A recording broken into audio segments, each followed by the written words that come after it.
We used to call this live at 5, but all right. Welcome. Good afternoon, everyone. Once again, my name is Craig, and I've got some great information tonight. I'm bringing to you. I have two ladies, young ladies, with me tonight. If they feel like they want to introduce themselves, they are more than welcome.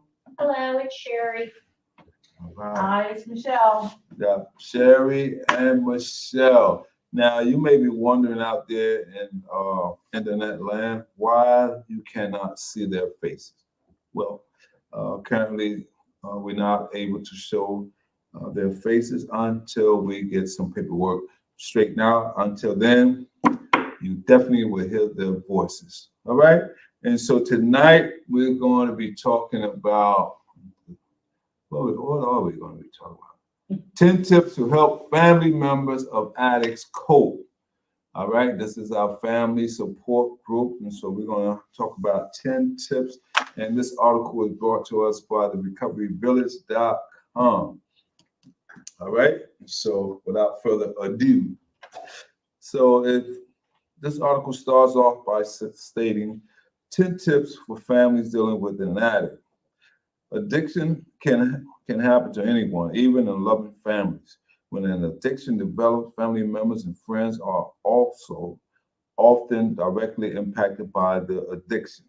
That's why, in addition to taking steps to help get your loved ones into a treatment program, it's important for family members and friends to have a good understanding of addiction while also continuing to take care of their own health. This helps you provide the love and support the addicted person needs in order to heal. Here are 10 tips that can help. All right. And so, whoever may be watching this, you may be familiar with some of the 10 tips that we're going to cover. However, it's very important to always remember and have a refresher. So, the first one we want to begin to start off, and that is number one, learn as much as possible about addiction. All right, let me read that again. Learn as much as possible about addiction. Education can help families escape the blame game rather than believing that the person's addiction stems from weakness, willfulness, or stubbornness. It might be helpful to understand how it actually stems from changes within the brain. Understanding that addiction is not a choice might help you let go of anger and resentment you may be feeling about your loved one's addiction, right? And so the goal here is to support every family that may be struggling with some type of addiction or some type of recovery. All right. So this article further states there are many online resources that can help families learn about addiction.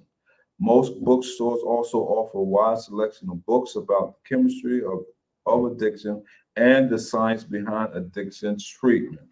Additionally, every day, research teams are conducting in-depth studies about drugs. They're learning more about how substances interact with the cells inside the brain. And they're using that knowledge to develop new treatments that might one day either treat or prevent addiction. Wouldn't that be great? Huh? All right. That's the sort of knowledge that can help boost a family's sense of hope. With each advancement, you can feel more confident that the addiction can be treated and conquered. And so that's some good news. That's some great news. If we can find something that can assist us in the long term. And so they come up with the harm reduction process. And so that's another way that scientists and all those who are doing the in-depth studies are trying to combat the addiction. So they're using harm reduction. If you're not familiar with harm reduction, that's been around for a while, but it's getting more prevalent, getting more notoriety, either through methadone, which has been around forever, it seems like, Vivitrol, Suboxone, and things of that nature. All right. Anyone would like to read number 2? I'll read. Okay, great. Number 2, connect with understanding peers. It's not always easy to live with or support someone who has an addiction. As research points out, addiction in a close relative can serve as a stressful life situation that persists for years. And that long-term dysfunction can make it hard for families to communicate clearly. There can be a block of mistrust between every member of a family touched by the addiction. Connecting with peers can help, particularly if families use a well-established trusted program like Al-Anon or Al-Ateen. The goal of these programs is to provide help for families of those living with addiction. They also provide a safe, non-judgmental space where family members can learn, discuss, and cope with an addiction unfolding in their midst. People go to the meetings like this for all sorts of reasons, but one survey found that many participants were drawn to meetings in hopes of finding help with finding a better quality of life, having fewer problems with the addicted person, lowering levels of stress, improving psychological health. These are lofty goals, but meetings really can help. By going to a meeting and listening to other family members, feelings of isolation and doubt may begin to fade. Families may also get the skills they need to better handle the interpersonal problems they're facing. These meetings can help families learn how to deal with a loved one's addiction. All right. And so that's some good stuff right there. Connect with understanding peers and also family members who may also be going through the same thing that you may be going through or I'm going through. And so there is a lot of support out there that I believe. A lot of times people are not clear of what a recovery support group or meeting look like and what it entails. And so you will have to be the judge of that. I can give you some insight. Most groups are non-judgmental. Have you ladies ever been to a, besides this setting? I attended online for Online. NA. And Where everything's non-judgmental. You can share if you wish. right. So there is a lot of interaction that can happen. Absolutely. And so, what about you, Michelle? Online, I haven't done online. I've done, I've come to the AA classes here twice. Here? Mm-hmm. Yeah, we did. Y'all come here? Yeah, they came here. Oh, I never knew On that. our days off, wasn't it? I think, yeah. Yeah, on our days Oh, off. that was nice. I didn't I think know I that. came, what time did you come to? I don't know. I came to one by myself and then I think we came to 2 together. I haven't done NA, but I need to do that. That's what I have to do. Yeah, it's a little similar. One is more strictly narcotics.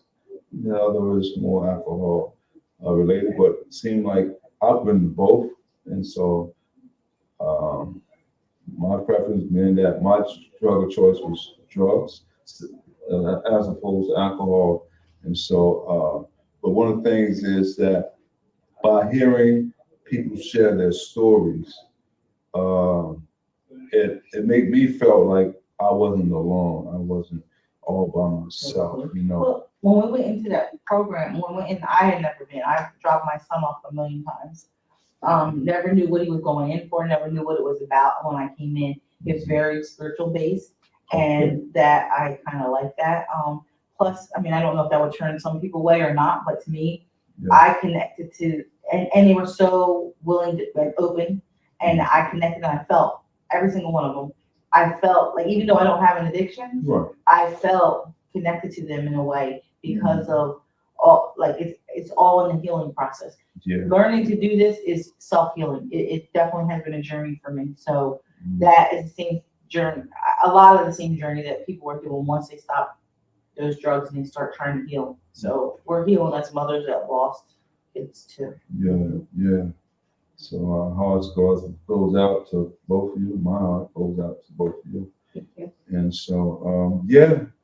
And so there are many pathways to recovery. And so You may hear people say, uh, find your higher power, whatever that is, connect. And so my pathway to recovery is through my higher power. And so it's spiritual based, which you was making mention of. So, and so people, they incorporate AA, as the article talked about Al-Anon, and then it said Alantine, and so those are other recovery support groups that people can look into. So I apologize if I turned sideways or turned my back to the camera, but I just like to engage with these young ladies because they are very supportive and they have a lot of information, valid information. So we're going to move on. All right. And so, Sherry, would you like to read number 3? Yes, number 3, go to family therapy sessions. Spouses, siblings, and parents of people with addiction often observe many of the consequences of their loved one's substance use. Many people have a hard time talking openly about the behavior that's harming them, so they say nothing.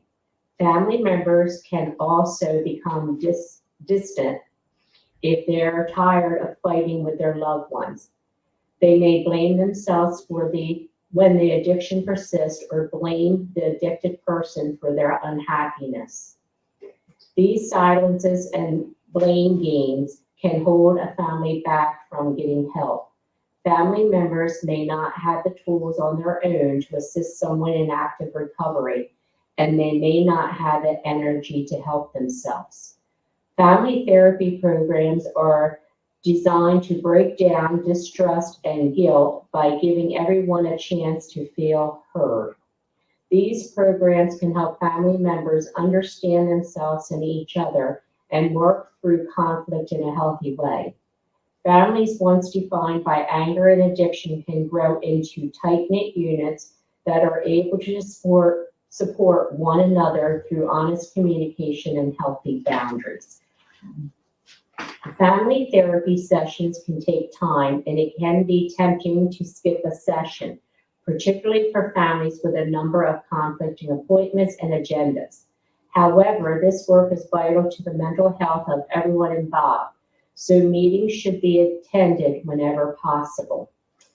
I can say personally that family therapy is good because there is less argument and fighting. Okay. It seems to be like if there's a therapist or another individual there, you're kind of more respectful for each other and allow each other's, to talk, and if something is bothering someone, they have a chance to really open up and then really express it.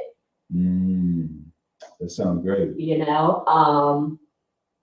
And then there's, some individuals that will just sit there and stew until it's time, until they may not agree with you, but everybody has their own opinion. Absolutely. I have my own opinion of my son's addiction. My husband had his own and still has his own, which we don't agree on. Right. His theory is if you don't pick up, you're not going to become an addict. Okay. Mine is there's trauma, there's mental health that goes along with it. And through the education and therapy, I know more. Yes. Nice. I see a lot of people post on, different social medias. Oh, well, this person shouldn't have done this person shouldn't have done that. And I have to hold my tongue sometimes because it gets me so angry that people don't want to believe that there's mental health and they've never been in that situation and never think that they will be in that situation. And, unless you walk that path and you're in those footsteps, you don't know how you're going to react. Absolutely. Absolutely. And it's so true that about family therapy or therapy in general, there's so much taboo You know, people are so, you know, stereotypical about mental health and getting healed or the possibility of people getting better. Mhm. And so that's great that you said that, you know, that some people have their belief set or mindset of what it should be or what, you know, or what method will work and what doesn't. Mhm. But I'm on the open mind perspective that um, if you allow the professional people to assist us in the process, we can get a greater understanding Correct. of how to help one another. And, you know, even with my granddaughter, she was 3.5 when my son passed. She knows that he's not around and, you know, so forth. Mhm. And she holds a lot of stuff in just like my son did. Wow. So I took her to therapy when Good. she was 4.5, almost 5. Okay. And I had discussed with the therapist ahead of time, Mhm. you know, I don't have a problem with her going in. I don't want her to be able to hold everything back. I talked to her. Nice. I said, so we let her decide if she wanted to go in by herself. Okay. And she did. Did she? Yes, she did. I went in Right. at first and she explained what she was going to do. Mhm. And she did like art therapy. Nice. And she was fine. She came back out and she did tell me because I am her guardian. Okay. And Good. she says, you know, she's adjusted very well, whatever you have been doing since you've had her. Mhm. You know, you've kind of prepared. She knows that her dad's gone, Mhm. but you didn't tell her, oh, he was bad because he was doing drugs or anything like that. How it was explained was her mother and father were having some health issues and they needed to be away to get better. Mm. And that's how we've always addressed it. There's going to come a time that when she's older and she can understand Absolutely. is when I will sit down and tell her. Yeah. I like that method or strategy. Mhm. And she went like Yeah. 3 or 4 times and the therapist said she doesn't need to come back. Oh, She was says wondering. that, Yeah. she said that she's adjusted and, you know, she had her draw pictures and she says, I want you to draw a picture of your family. mhm. Well, she drew me, Papa, her uncle, her, and the animals. And she says, where's your, you know, do you have any brothers or siblings? She says, yes. She says, but they don't live with me and Papa's in heaven. I see my brothers and siblings on, you know, weekends. Mhm. Mhm. So she knew who the connection Yeah. was and she knew what was going on. Nice. Relationship Mhm. is key. Yeah.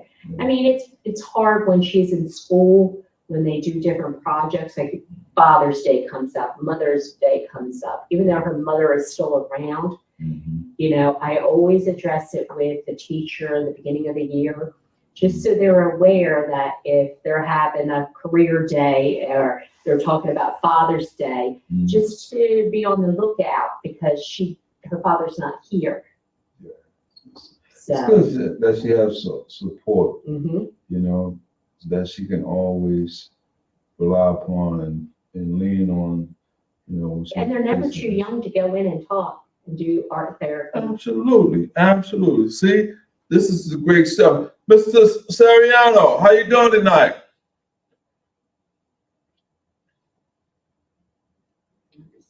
Turn your mic on for me.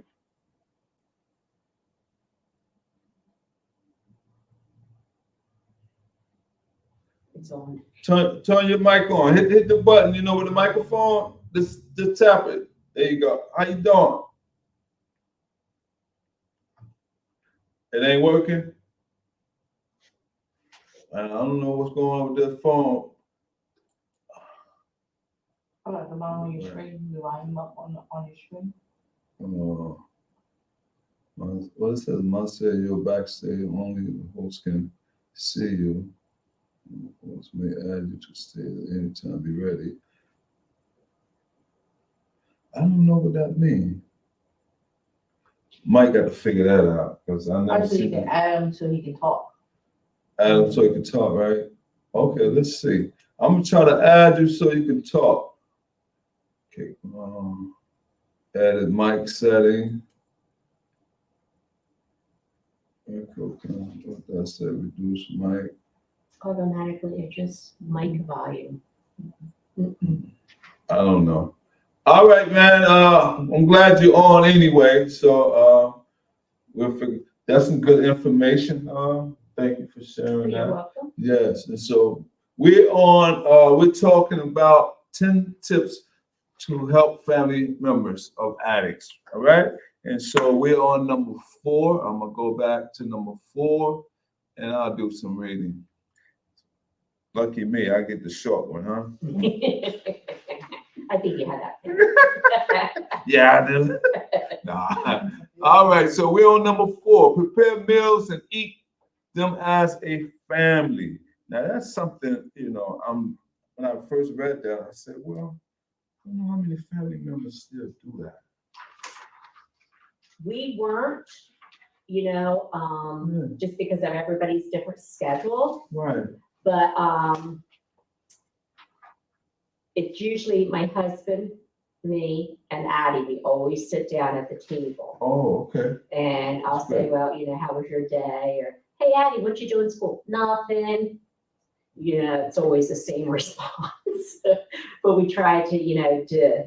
Yeah.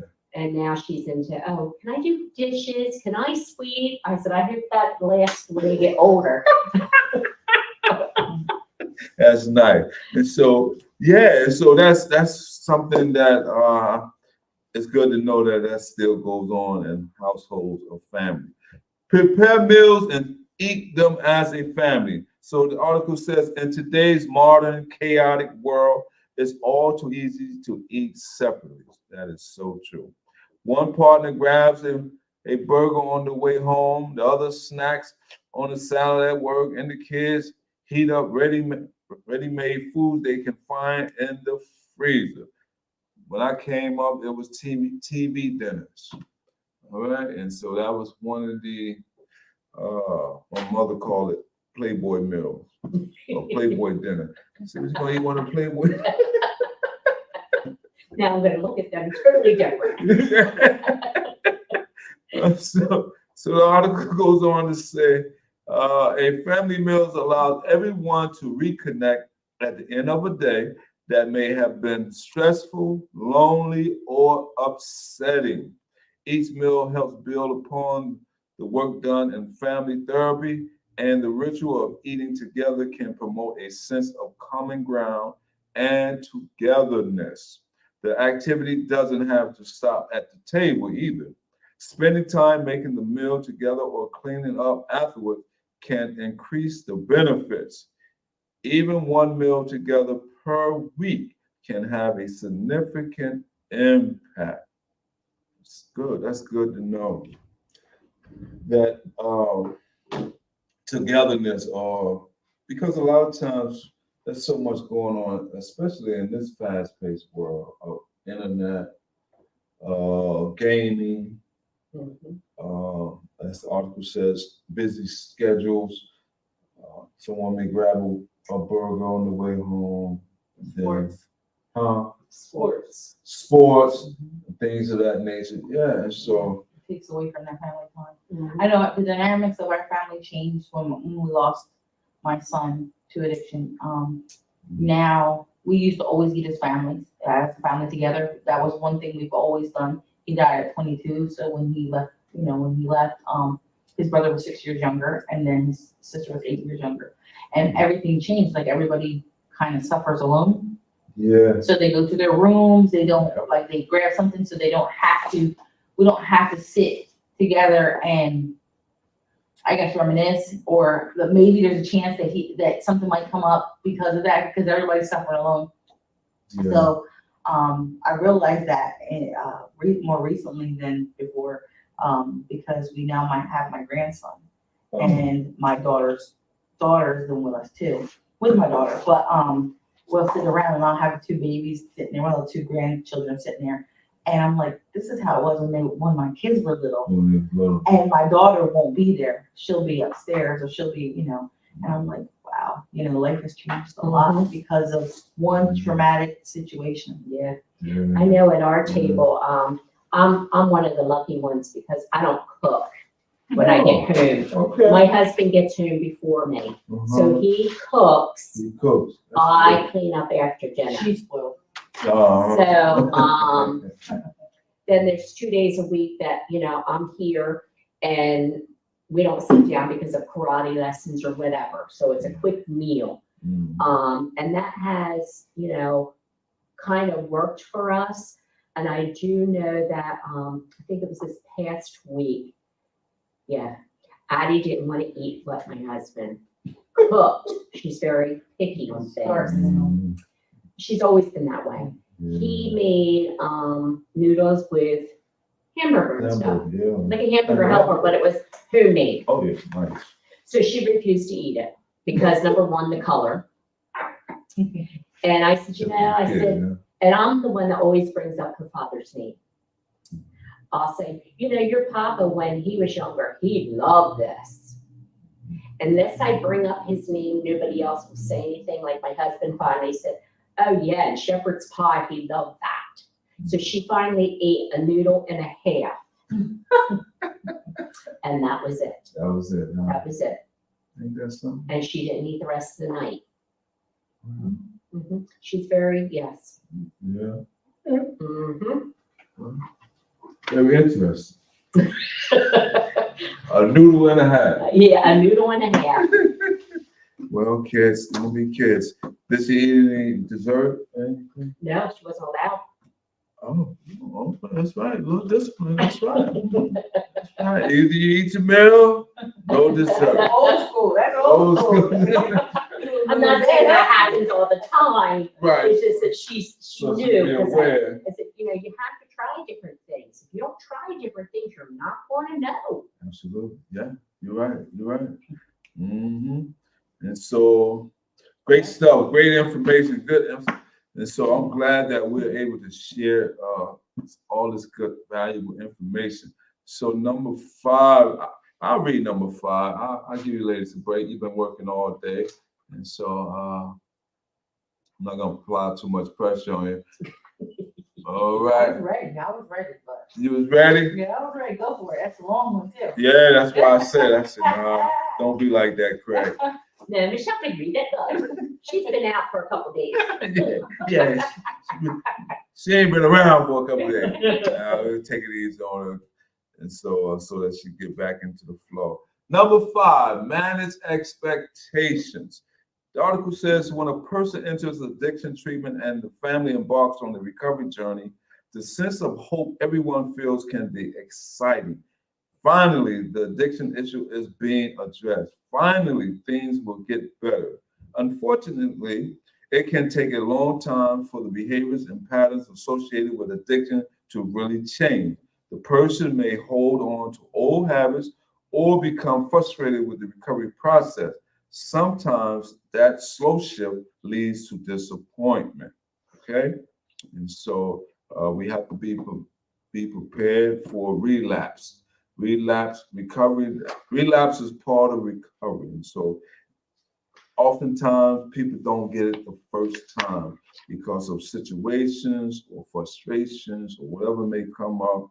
But we have to be able to be mindful of expectation. All right. It says a relapse can be especially disheartening.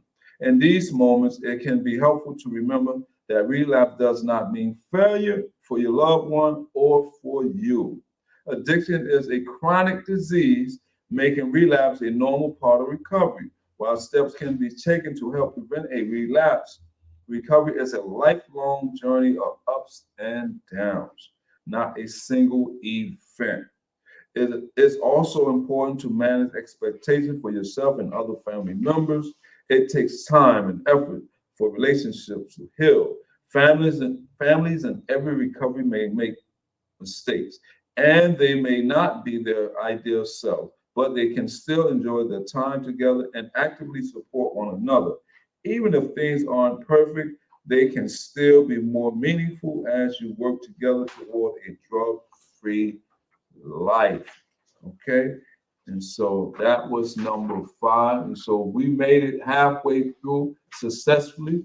I'm glad you logged back on, Mr. Serrano. How you feeling, man? You okay? All right, good. I see me and you got to do sign language. Oh, man. Well, ladies, thank you so much for helping me get through this part. Halfway through. We did 5 of the 10. And so if you would like to retrieve this article, please go online once again and retrieve this article, therecoveryvillage.com. And so we try not to make this a stressful recovery support. We like to be an enjoyable, informative recovery support group. And so until the next time, take care of yourself, stay safe, and I'll see you next time, Mr. Serrano. Take care. Good night. Thanks for logging on. Bye. All right.